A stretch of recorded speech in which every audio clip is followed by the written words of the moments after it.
Nuk keni përse të harxhoni para për të hequr njollat e ushqimit nga frigoriferi. Përdorni këtë recetë.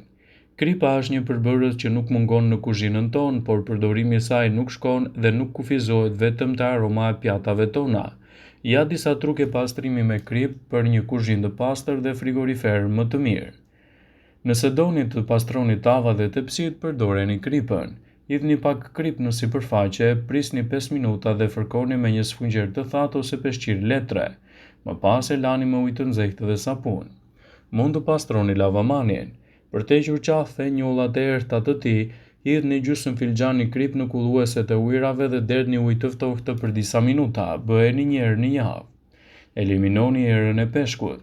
Mjafton të spërkasni tiganin me këtë përbërje dhe të mbuloni me ujë të nxehtë, lini të qëndrojë për 30 minuta dhe më pas e lani. Për të hequr njollat e ushqimit nga frigoriferi, përzieni 1/4 e filxhanit me krip dhe 1 filxhan ujë. Lagni një leckë dhe e përzieni dhe më pas fërkoni pjesën e frigoriferit ku ka njolla.